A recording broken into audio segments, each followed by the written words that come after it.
Give me a D and a G. It's the Dawg and Gus Show. It's the Dawg and Gus Show. Welcome to the Dawg and Gus Show. Now on Be Kind Radio. Absolutely. What are we doing tonight, Doggy? We're going to chat a little bit with Feura. Feura, how are you? Doing excellent. I'm so excited to be here. Yeah, we're stoked to have you. Absolutely. You're welcome. So for people discovering you today, who is Feura? Yeah, I like to go with the simple explanation of if you took Youngblood and the artist Pink, and they both shoved forks into an electrical socket at the same time and transformed into one person. That's me. It's an amazing description. I love that. Very apt. Very apropos. Apropos. Your music has been... The other one... Yeah.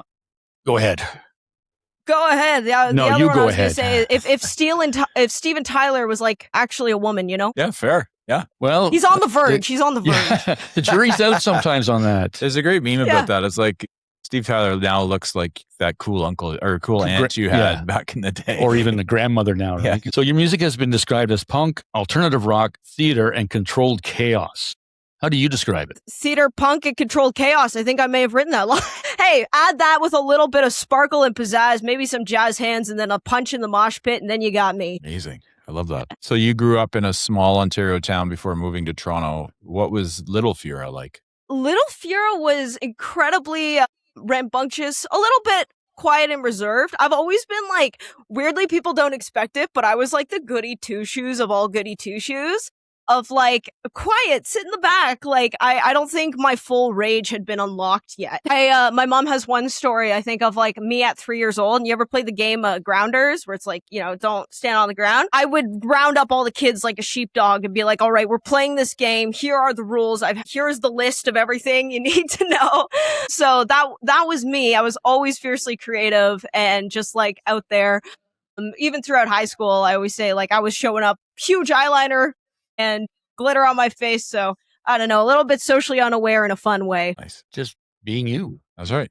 Yeah. Absolutely. I grew up playing boys hockey too. I got that edge to me. Fair. Yeah. Yes. When did the music become more than just something you loved? Ooh, that was right after COVID. It was a matter of like, I always grew up in high school listening to like, I got really into, I was a scene kid. I wanted to have the fringe hair. Like I wanted to have the big eyeliner, but I really had no introduction to punk before that. It was all very just like whatever I could get on my playlist.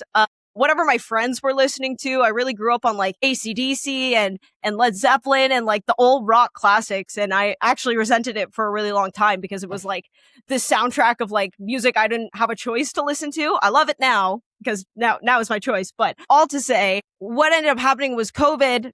And I wanted to be like a theater director. And then all the theater spaces shut down. So I was looking at like other options of where can I like put my creativity. And I came across some online course that was like how to produce music, like 101 for beginners. So I was like, all right, I have too much spare time now with everything on lockdown. Guess I'll do this. And I just absolutely fell in love with like the creation of music, writing music, and then coming out of COVID, like craving that community so much. Like rock, punk, alternative music, getting up there, learning an instrument, connecting with like a band, creating music with other people. Like it really brought me out of my shell from that like COVID time and brought me into this incredible scene. I just truly fell in love with it. Yeah, it's awesome that you did because I wanted to talk about theater actually because it did come before music in what you mentioned there. How has that acting influenced your performances today? Well, I've always been loud. So, hey, that also adds into the little kid, right? They were like, all right, where can we put this kid where that is a good thing? So they were like, all right, get on stage. My first ever role was orphan number 12 in the production of Annie when I was 9. And that was a matter of I fit the costume and they didn't mic me. So, you know, I was not naturally talented. I had to work for this. And for anyone listening, if you want to get into music, it truly is just hard work and like getting good at your craft. Like some people are born inherently talented. I was not one of those people. But yeah, it was getting into theater and acting was actually kind of the side. I wanted to be a theater director, so I wanted to sit on the other side of the table and like be the broader visionary. Maybe people might say I really like to have control over my art, and maybe that's why I wanted to be on that side of the table. But then I also wanted to perform. And that's not really like when you're in theater, it's like really pick your role, right? So, and then of course, like falling in love with the craft of actually creating music, I was like, it was a very natural segue into doing all these things. Yeah, because you only seriously started writing songs a couple years ago. Yeah. Oh, I did not grow up in like a musical family or anything at all. Like I remember my dad would take me to like church on Christmas and like I would listen to both my parents and I think they might actually be tone deaf. Was there one moment where you thought like this is actually happening? Like you're kind of like, whoa, this is actually happening, or what? The singing in tune part, or the, No, the just like how music your part. how your career blossomed. Like it's gone fairly quickly, right? It's actually happening. Yeah, I think I want to say like my big moment of realization recently anyways was May 22nd. I had my album release show for my brand new album, Lose Your Head. And I think like something that we as creatives or like anybody can really struggle with is that feeling of like imposter syndrome of being like, am I supposed to be here right now? Do I actually have the skill set? Like, am I valid? You know, I don't know. I have anxiety. Other people might not, weirdly. I think that's a lie. I think everybody has anxiety. But yeah, it was this incredible moment of being like, I'm playing this show that has been like working on the album for the last 2 years. And I'm a very like, I love live music. That's where my heart really is.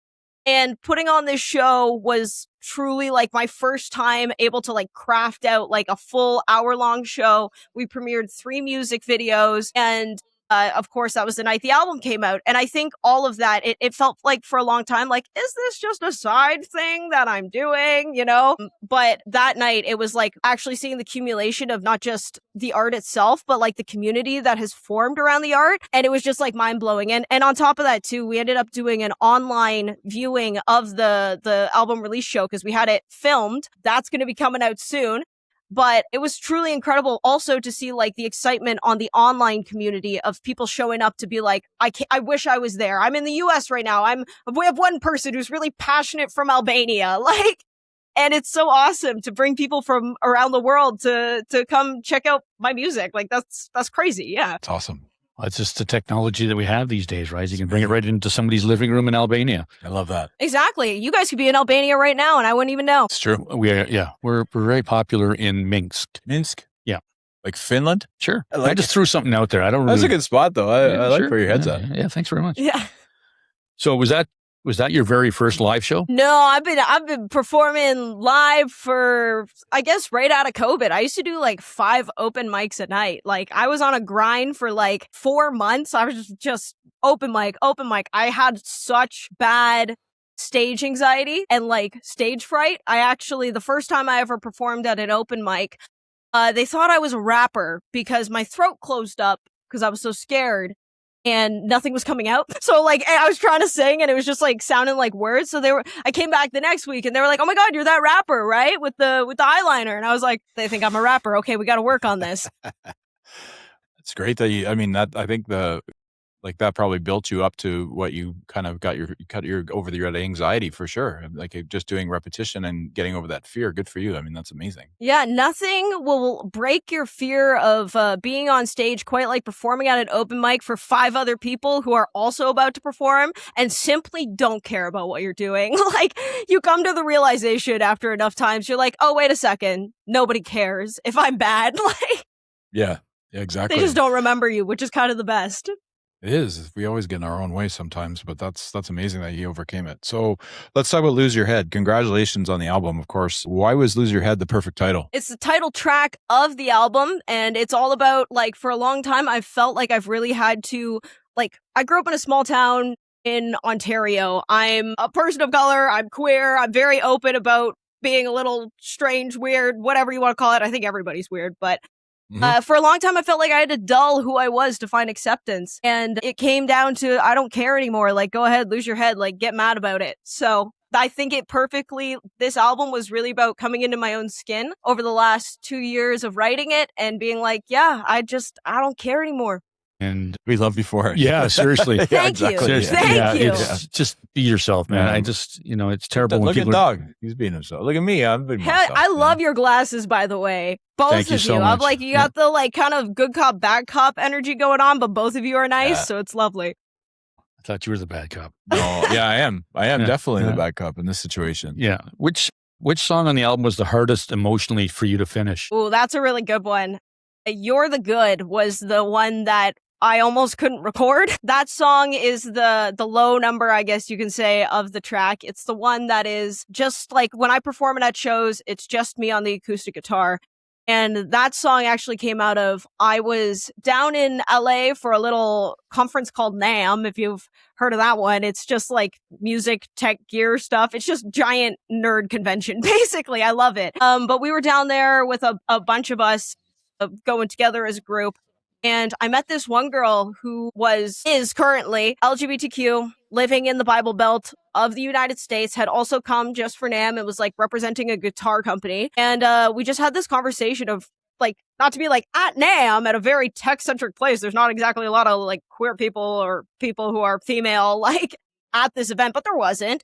And she and I had this conversation that was just like, what's going on with your country right now? And she was like, I'm not gonna lie, every single day I actually fear for my life that I'm back at home. Like I've had people threaten me with what's going on, the acceptance window of what is, acceptable to harass somebody. Like she's also, I believe, like Middle Eastern.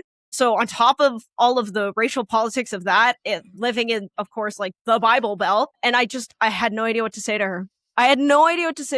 And I came back into the studio and just had this like, I need her to know that, oh, sorry, that's my diabetic alarm. I need her to know that no matter what happens, no matter how much you have to hide who you are in order to just even have safety, that the good that you offer to this world is your creativity. It's who you are authentically. Like you are the good in this world. So I'm like, thinking about it. I'm like, makes me think about everything else that's going on. But yeah, it just came out of a place of like desperation almost of like, I really wish there was something else I could tell you right now. But like, if anything, just don't stop remembering like who you are internally, even if you have to change for your own safety. Like, just remember you are the good. So sobbed my heart out on top of guitar for that one. And then there was the track.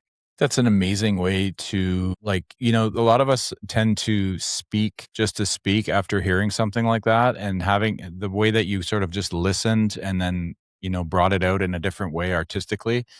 That's such a nice way to do it because she knows that you listened and took it all in, and then you put it out in a beautiful way. So I think that's really cool that you did it that way, because we're so quick to like talk, right? And as opposed to fully listen and then be able to process it and then say, because you want to say the right thing. But the one thing that you did right is be patient and sort of waited to say what you needed to say.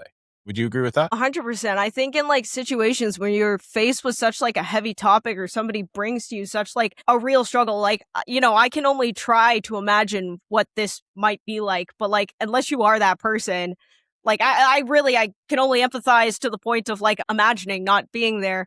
And, I think a lot of the times we can think that people want an answer or that they want to hear a solution. And I'm very like coming into, I guess, like who I am now and having been that person in my own regard, like with the bullying throughout high school, even through elementary school, like I've been kicked, I've been thrown in a trash can, blah, blah, blah, blah, blah, and like told this. And the one thing that I just wanted was to like have somebody understand that they don't necessarily fully understand, but be there for me. And I think that was that track is my warm hug to everybody who has ever felt that way. Good for you. It's great. I love that. Is there one lyric that means the most to you personally? Maybe from that song, but in general? Like as simple as it is, I really do think like you're the good is like the line that is the most important at all that, because I know when you can be told from so many outside forces that you're bad, who you are authentically needs to be hidden, like any of that sort of stuff, you can start to internalize those voices and put it in your own voice where you start, being really hard on yourself and thinking, maybe I'm just not good enough. Like, no matter what I do, I'm not good enough. Like, before writing this album, I have to say, like, I was in a pretty dark place. Like, I wasn't happy with my life. On top of that, I became a type 1 diabetic. It was partially out of, like, an eating disorder. I was not treating myself well. I was not taking care of myself because I, for a long time, did not think that I was good. It was like, period. I wasn't good. I was bad. This whole world is telling me I'm bad. That's how it feels anyways. And I think maturing and coming into my skin was realizing those voices don't matter. And like, as simple as it is. Like, I'm the good, you're the good, your creativity, your kindness, your love for community, that's the good in this world. So Yeah, good for you. This is I'm so thankful for your honesty. Thank you for speaking so freely. thank you. I I told think you. it's so important. Yeah. I think it's so important Dog did tell me. Dog did tell me. I did tell him I was very excited to talk to you. So Yeah. Thank you. Now- And that's such a great question, by the way. Like, thank you for the question. yeah. Now everyone talks about your life. If they've been to your show, they talk about your energy. Where does it come from? How do you do it? How do you ADHD, I don't do it? You made me tired watching you, Yeah. and I'm old. So That's fair. Look, Yeah. We're both old, actually. people ask me this all the time, and it's like, genuinely, like, I took an ADHD test. I was diagnosed with ADHD at 19. They put me in the room. They gave me the test. I got 10 out of 10 on, so there's like 2 types. There's hyperactivity and then dissociative, or like, you know, you're in your own head. I got a 10 out of 10 on hyperactive and a 9 out of 10 on dissociative. And if people ask me, because some people think ADHD is not real, I go, I'm living proof, because what is happening in my brain? I can't explain it. Like, Yeah. it's that and caffeine. Caffeine. Yeah. yeah, caffeine. Yeah, Yeah. I'm jacked up on it right now, but Yeah. I'm holding Yeah. it in. Do you get nervous before going on stage still? Absolutely. Oh my goodness. Depends on the show. I would say for like my like regular bread and butter shows now, like of like, all right, we're gonna play like local festivals, stuff like that, I'm like way less nervous. I'm more used to it. Like, you kind of really good training at anything you do, you kind of just go into like automatic mode, and it's like, all right, I can do this. But like, for example, I had the opportunity to open for like the OBGMs, and they're such an incredible punk band that I just like respect. And I was like, I want to give my best performance for them. So like, had a little bit of nerves with that one. But the other big one too that I remember, like most recent, that was like, holy, I like need to get myself together for this, was I had the opportunity to perform I Hate Myself for Loving You at Honey Jam's 30th anniversary at Massey Hall. And I'm like, this is Massey Hall, and I have one song. Like, usually I got like a whole set. Like, if I mess up, I can recover. But it was like, nah, you get one song, one chance. So yeah, like, I was pooping bricks. I don't know the level of language I can use, but that's what Any I'll say. level. whatever you want. Yeah. Whatever you I want. stick It with is not- pooping bricks. I Okay, like that. so calm it down a little bit. That's a little bit too much for our crowd. Pooping bricks. Pooping bricks. When my daughters listen to it. Yeah. Thank goodness. Thank goodness. Yeah. No, they're only 4, so they don't listen to us at all. But can I give her the line? Yes. So the line that I heard, which was amazing, is that being nervous and being excited is the same feeling on the inside. So if you change the word from nervous to excited, you can just actually maybe use it as a coping mechanism. But obviously you've got that sorted out. I was just something I like it. I like it. I'm going to try that one next time. I'm like, my stomach's cramping and I want to cry. I'm so excited. I'm so excited. That Gus, he got me. He got He that Yeah, Gus. He yeah. got me here. Yeah. Shout out to Gus. Screw that guy. I do think it's true, though. I 100% think it's true. Because I used to be that person with, like, I would mistaken, like, the feelings of, like, love and, like, excitedness with, like, actually, this is fear. Like, Yeah. you Fair. know, so. Yeah. Yeah, it does happen. What's been your craziest concert moment so far? Ooh, craziest in a good way or bad? You want the good news first, or you want the bad news? Whatever you want to give us. Whatever you want to Good give us. cop, bad cop. Yeah. Yeah. The first one that comes to mind was early when I was playing. I played this house show, and it was in Barrie, Ontario. I can list the venue now because it doesn't exist anymore. It was called Infinity Zero. And this was at the time I had like 2 mohawks. I was, we'd bring our band into this basement of like 40 people could fit if you were trying really hard. But like the windows are fogged up. I'm just setting the scene here. It's so hot that you can feel the sweat like dripping down your crotch. Like, it's bad. And I tried to crowd surf in this place. And there's a video of me being lifted up and being basically stuck between the ceiling and the hands. And there's a hole in the ceiling from where I think my elbow went through. So that was my craziest moment of thinking, am I going to make it or am I going to suffocate? And I made it, and I still do it to this day. I regret nothing. Yeah. I've learned and regretted nothing. Yeah. Yes. That's my life motto. No. Yeah, exactly.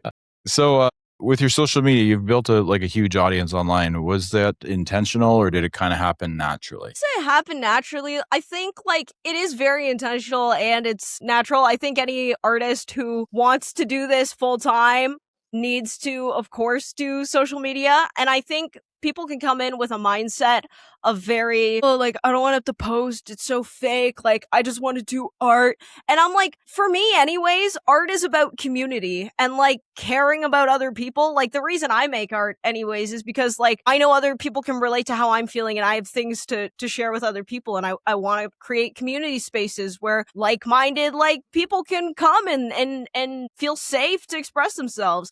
And social media is just like a natural extension of that. I think it's so incredible and powerful. Like even to speak on the Lose Your Head album release show that we did completely online.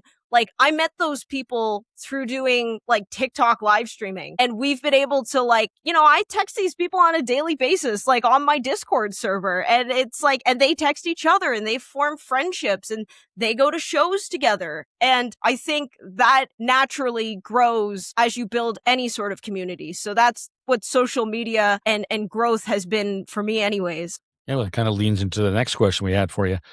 Has TikTok changed the music industry for independent artists? Yes, and then I'll also say TikTok being sold to the US has also changed it again. So I think TikTok, when it in its first form, because like I've been making TikToks since like early.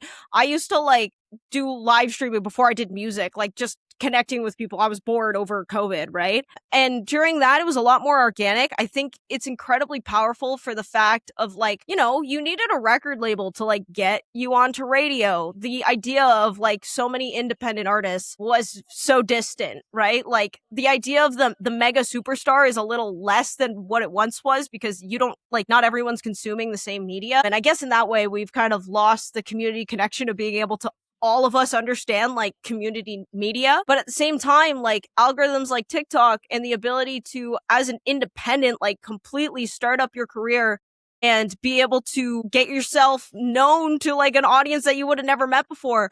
I think it's incredibly powerful. That being said, with like the media things that are happening now and what voices are being like, I'll give an example. We have a local theater company that like is in my area. They've been deemed inappropriate content because they speak up for LGBTQ rights. And now they can't use social media anymore to connect with people. And I think there's a little bit of a change happening in that regard. But that being said, it's also forced them to like do more grassroots community building directly. Like I saw them, I'm here in Toronto, so they were out flyering for all of like Pride weekend. So, you know, everything has this like balancing force of what it does.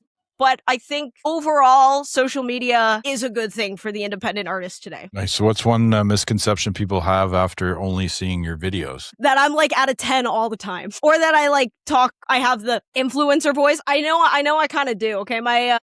I've always had a little bit of that like loud piercing voice. I'm like, hey, I trained for that actually. I need that to cut through the punk band. But yeah, biggest misconception. It's hard because in a lot of ways I do feel like I'm very authentic with like the way I present myself online. I'm very unfiltered in a lot of ways. Yeah, I guess that would be my biggest misconception. I don't know. I can in fact be chill sometimes. Sometimes it does happen once in a while. It does happen. You're pretty chill. So yeah, your message is about refusing to make yourself smaller for others. Was there a defining moment that shaped that mentality? Of just like an overall refusal to like speak on the mental health of it all. I came into the city not really knowing anybody. Like none of my friends moved here.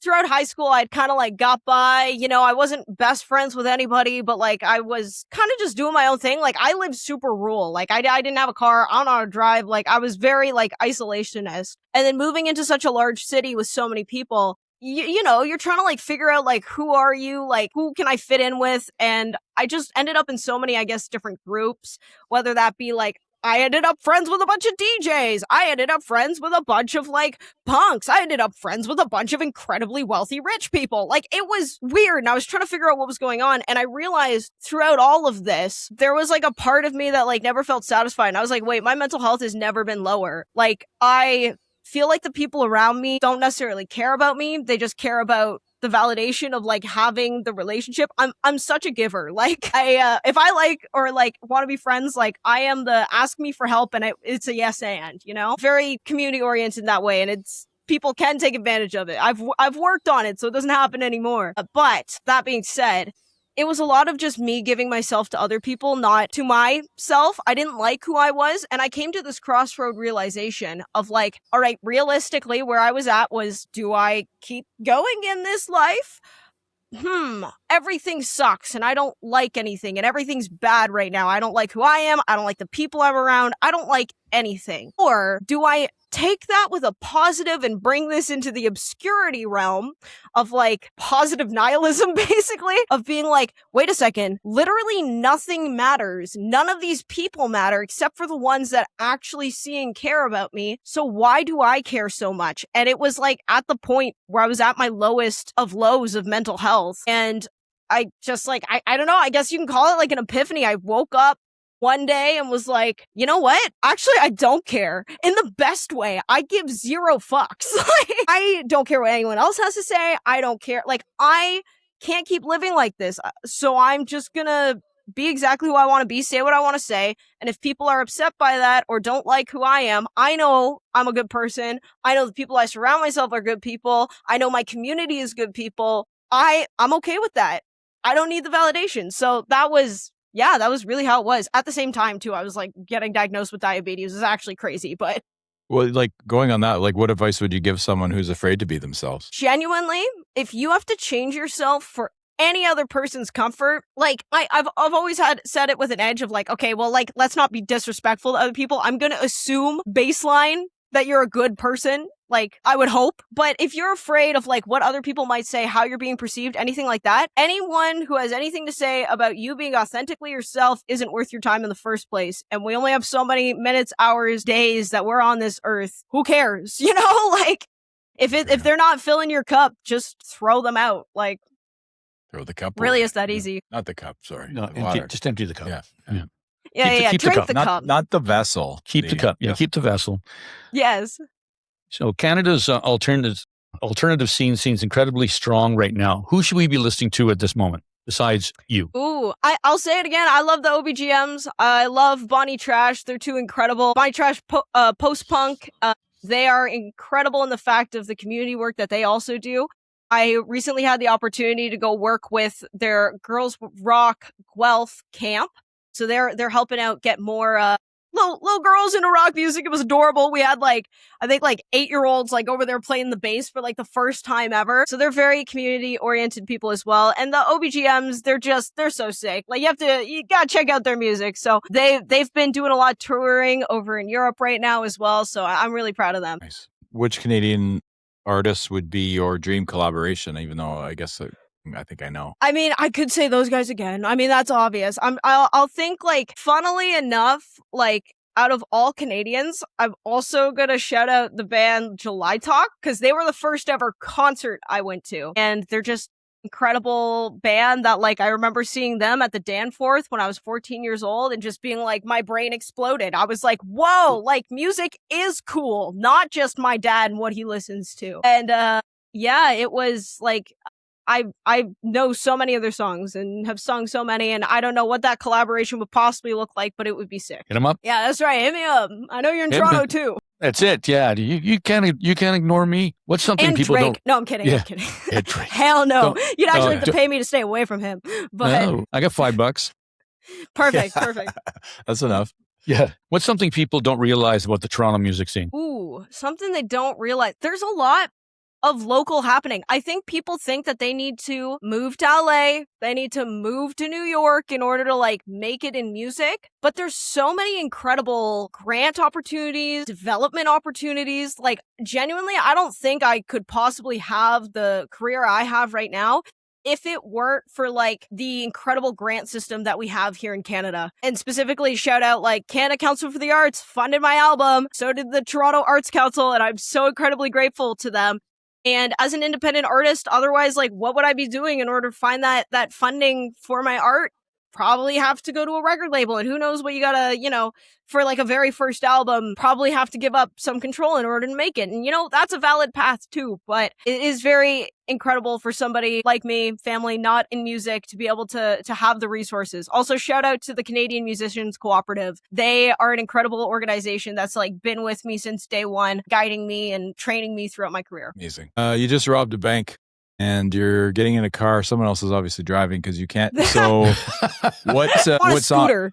Yeah. What song is playing when you're driving away? Ooh, robbing a bank? I think Six Pack by Black Flag seems fitting for that. Amazing Yeah, song. yeah, a little bit of Yeah. like rage music to be like, yeah, that's right. I'm definitely, cool. Flag, Yeah, so- bring the anger. Step on the gas. so Or I guess if underrated. it's a scooter, move my foot faster. Yeah. Yeah, scooter, they're gonna catch you. I'm talking about you got to be in the car with someone else driving. You know, dog. You haven't are seen you, me on a you want me to do scooter. one? Yeah, you do yours first. I'm still thinking. I'm gonna go the Clash, Bank Robber, Good one. because I haven't said that one, and Yeah. I've asked this question a few times. So I love that. There's a scene in Rock and Rolla where that song is prominent, and I actually love that scene. So Yeah, Hell I got yeah. nothing. you got nothing. I got nothing. I don't want to jump back into the ones I've already said. So I'll just, you know what? It's just in the top of my head. I'll just say it anyway. The Fix. One thing leads to another. Good one. Yeah. I like it. Nice. I was thinking you were gonna go like Social Distortion, the Johnny Cash cover. Oh, You there's know? that too, right? And they're coming Blues Fest. Go ahead, dog. If you have something. I do. Being independent means wearing every hat. What's the hardest part that fans don't ever see? I think the hardest part is the day-to-day, because it is just like somebody once said to me, and it like blew my mind, but it's so simple of like, you have 24 hours in a day. So does Beyonce. Like, you know what I mean?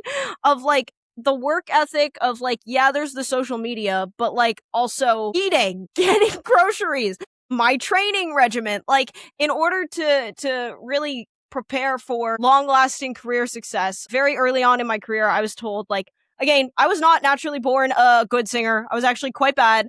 And I was told, if you keep screaming the way you're screaming, you're going to have vocal nodes, and there's no way that you're going to be able to do this long term. And how do you fix that? You got to get a vocal teacher. How do you get a vocal teacher? You got to spend money. How do you get money? You got to work. So it's like every day I'm working 2 full-time jobs. And I think that is the hardest part of people get to see the like, you know, the online. But like, even when I'm not just doing the online, I do an hour of vocals every day. I do an hour of like physical training. And then I go to my other job and then make money so I can eat food. And then I write my grants so that I can get funding. Like, I feel for many of my friends will always be like, we would love to hang out with you, but we also know it's your busy season, so we'll see you in 4 months, and then I'll have 1 day off. But I also wouldn't change it for the world, because like I love my community, I love the art, I love everything about this, and I know hard work will pay off, or it has to, because I'm in too deep, and it is. I'm Gonna do it. Yes. You are going to do it. Yes. Put it yes, out a there. little bit of delusion goes a long way. Yeah. Yeah, believe it. You got us deluded, so let's Yeah, go. Believe it. Let's go. Hell Even if yeah. it's- Hell yeah. You got to believe that, even if it's like, you know, not even real, but you just Yep. put it out there. I'm a big manifester, so I have to say, Yeah. like, once you put it out there, it's out there. So you just got to go. It'll come to you when it comes to you. When it's supposed Yeah. to. Yeah. That's right. Yeah. What's something you've learned about the business that surprised you? Ooh, I think how many people are in the same situation of exactly what I just described? Like, even the biggest, like, I just played a show with Panic Shack, and they even posted it on their own Instagram of like, they're on a tour across North America right now. They're like, once we're done, we're going back to being bartenders.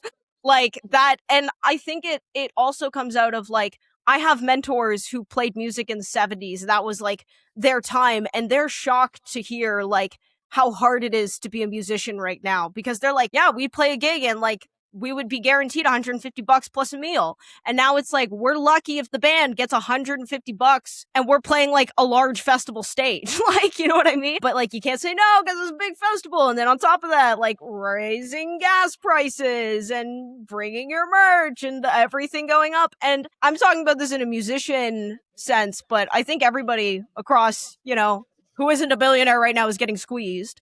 So I think it can feel very lonely in that, and it's built to feel like that, but everyone's feeling it. I forgot what the question was, but I think I got there. Yeah, you did. You got there. Awesome. Yeah. Thank you. You took an Uber and you got there. Yeah. We already. Scooter. I'm going to ask this. Yeah, she jumped on her scooter. I'm going to ask it, but I know the answer already. It's how important is building a community compared to just building followers? Incredible.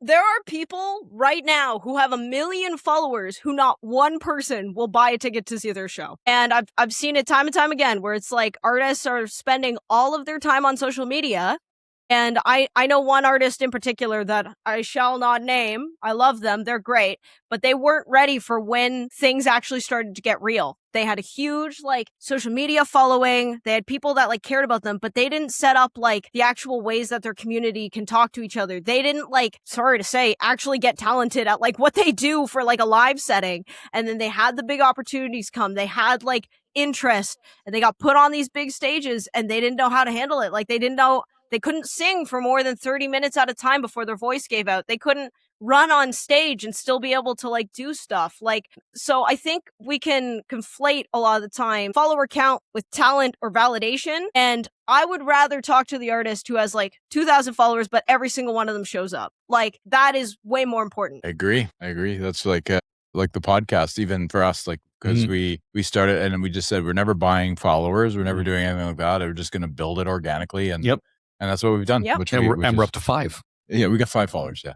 No, Perfect. What's up? They're 5 good followers. And 3 of them I'm related to, so it's fine. It's fine, you know. And one of the other ones is me. And me. So Hey, make it 6. I'm here now. I was watching before I got here. Now it's 6. Yes. Woo!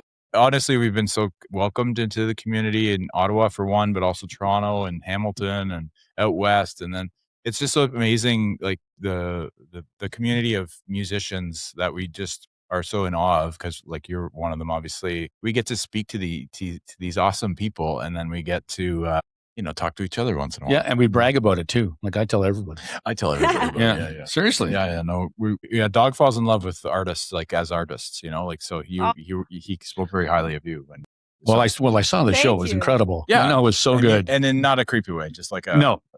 Communal way. I never got that vibe. Yeah. I'm going to cut that part out. Fun, but so let's do some fun questions. Okay. So your favorite venue you've played so far? Ooh, that's a tough one. You know what? I'll shout out Rainbow Bistro right now. It's the first one that comes to mind, but genuinely, I love that venue. It sounded great. Shout out to Long and McQuaid for, like, doing the lights and sound and everything there. And also, the community there was incredible. I was told that, like, majority of people there had never heard of any of the bands that were playing that night. They all just showed up because it's the Rainbow. And I was like, that is beautiful. So I'll shout out Rainbow.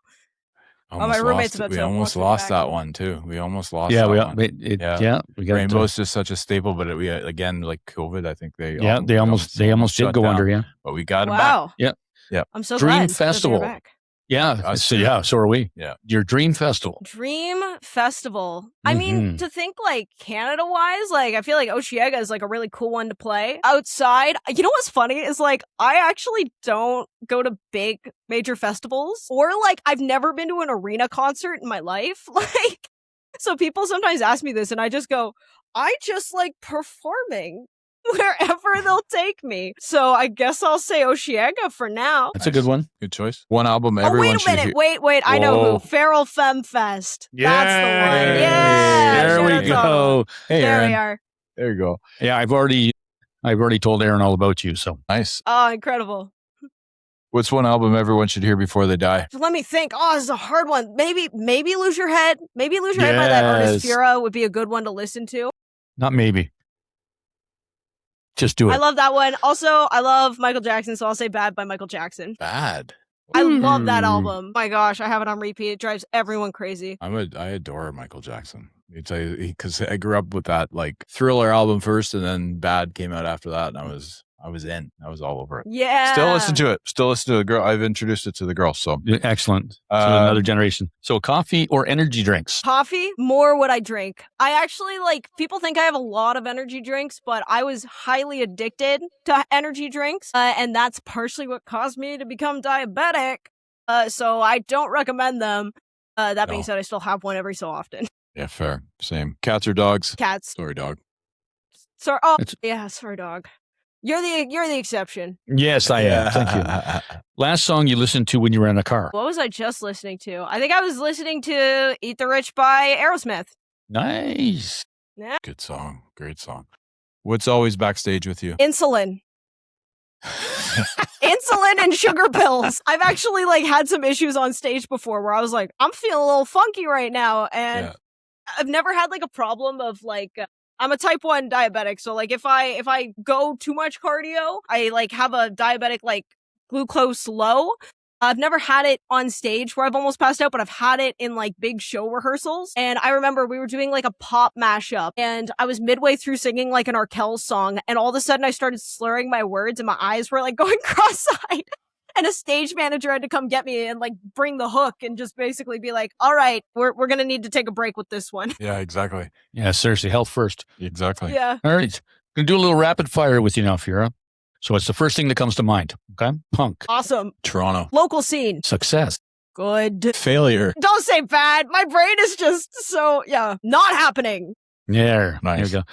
I'm glad I get to ask this one. Tattoos. Got a new one. Woo! Nice. Spiderweb. Fear. Never. Loud. I don't want it. Quiet. I also don't want it. Community. Important. Authenticity. My brain, also important. Good. We got 3 goods there. 3 goods. It works. I'm It very works for us. creative. I'm very Yeah. creative.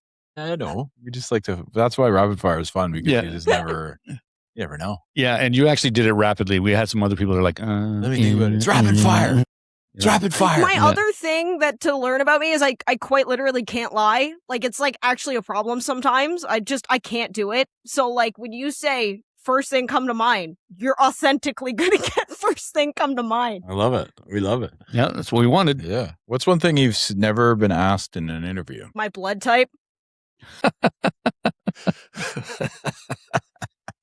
That also first thing that came to mind. Positive? I don't know actually. That's bad. I should know. I have You no really idea. should as a diabetic. I'm just, Yeah, right? Yeah, it might You'd be think. a little. It might be a little important. Yeah, I think. If- Insulin. Yeah, if you could have, dinner with any 3 musicians, dead or alive, who would they be? Ooh. I feel like I want to sit at a table with like Kurt Cobain, Courtney Love, and like, I don't know. I need someone else who's problematic. I just want to watch them fight like a reality That's what TV I was show. going to say. That The drummer, what's his name? Oh my gosh, I'm blanking. I literally, Dave is it Grohl? Dave Grohl. I just want to watch. I just want to Oh, watch. wow.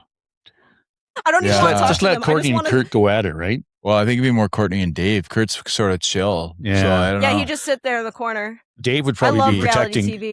He'd be jacked on heroin or He something. would. but Dave would he'd be- probably be Yeah. protecting Kurt. So, like, yeah, he would go after Courtney for sure. Yeah. Well, they Bring my still go video after each other, camera. don't they? Just be like, Yeah, all yeah, right. Yeah, and just like, No, just you- throw it in there and then You just have, and go. go, Just have your phone. This like, is how I'm kinda funding my next album, so make it big. blow it up. Yeah. 5 years from now, what does success actually look like? I think success for me is just doing this full time and playing 200 shows a year or more. That's it. That's all I want. Like, I don't care if it's like small, big, whatever. I love performing and continuing to like connect with more people, meet face to face and build out community. That's all it is and all I've ever wanted. Love that. Finish the sentence, okay? When people leave if you're at a concert, I hope they feel. Ooh. I hope they feel, I want to say a full sentence, but it's got to be a full word. Invigorated. Nice. That's a good word because that's exactly what you do. It's like, it's nonstop energy. It's just like, You were jacked up. okay, oh, she's got to stop because I'm going to have a heart attack. Like it was just Incredible. you were just all over and I was just like, I'm loving this. I'm loving this. So it was an amazing show here in Ottawa and you need to come back real soon. And coincidentally, that leads into the next question. Where can we find your music, tour dates and what's happening and what's you're building right now? What's going on? Absolutely, yeah. You can find me across all social media at Feura.mp3. That's Feura.mp3. If you're looking for show dates, go to FeuraMusic.com and you can go over to the shows page and follow me on Bands in Town. You'll get a little notification every time I'm in your area. Or they also have that on Spotify now, I've been told, although Spotify. Yeah. And if you want to support, go check out my music on Bandcamp. Bandcamp, buy a song. It's like a cup of coffee. Every time I get a song, I shed a tear. It's beautiful. So Well done. That is my a great shout-out. radio Oh. promo. That was a really good. thank you. A Feura infomercial there. Yeah, exactly. Yeah, right? She doesn't know what that is. Yeah, we love it. We love it. I'll also shout out, I will be back in Ottawa either October 25th or 26th. I'm waiting for the confirmation on the date, but I will be performing with Stage Right Productions in the Nice. Ottawa Valley regions. Sweet. All right. Gotta give me some merch, bro. Yeah. What about, Yeah. do we have hard copies of the album? Because we're hard copy Not guys. yet. There will be. Okay. There will be eventually. All I right. got to work a little more so that I can make them. Yeah, we understand it's not cheap to do that, but we love having those. What's the greatest music soundtrack for a movie in history? Gosh, I'm a terrible person to ask for this because I actually can't. I don't have the attention span to get through a movie. I wish that was a joke, but like I actually don't ever watch movies. Last movie I saw, I think, was like Cocaine Bear, which is not exactly a good movie. So Okay. I'll say Bad by Michael Jackson. There we go. We'll take Bring it it. full circle. I was loop. thinking you were going to say The Lose Your Crow. Head by Feura. Yeah. That's the one. All right. Yeah. We ask everybody the same question at the end of the show. There's 2 decades of music. Is it the 80s and the 90s? Which one of those do you prefer? Ooh, that's hard because I listen to a lot of 80s and 90s. 90s? For like the rock grunge kind of come back. I'll say that. So I thought you were going to go 80s with Bad. Although I think Bad came out in 1990 or something. 89 or 90. It was really Yeah. close, yeah. Yeah, it's like on the line. Fair That's enough. okay. That's Yeah. okay. But like early 80s versus like all of the 90s, I'd rather take the 90s. I like that. Feura, thanks so much for your time today. It was a wonderful interview, and we really enjoy you. So thank you for joining us. Yes. Awesome. Thanks for having me, Dawg and Gus. Yes, ma'am. Yeah. And just everybody listening, go out and to Bandcamp, buy the whole album. Don't just buy one for a coffee. Lose your head. Lose your head, lose some money, and buy the album. It's amazing. It's a solid album. It's an investment. It's a good investment in this and Feura, so we can get a hard copy. Yes, exactly. I Excellent. want vinyl. I'll get a vinyl player right here. I want vinyl. I got the sleeve and everything. I have all the artwork. So Yeah, you're just buy a digital copy. It's coming. That's it. exactly. That's it. Yeah. Support this so we can get the vinyl copies made. Amazing. So go follow her, catch a live show, check out everything. We thank you so much. Tell everybody about her. Yes. Very important. If Thank you don't want to you. spend money, yeah, exactly. If you don't want to spend the money, you can't spend the money. Tell your friends, tell their friends. Join the community. Exactly. Yeah. Love Woo! Dawg and Gus, Dawg and Gus, Dawg and Gus.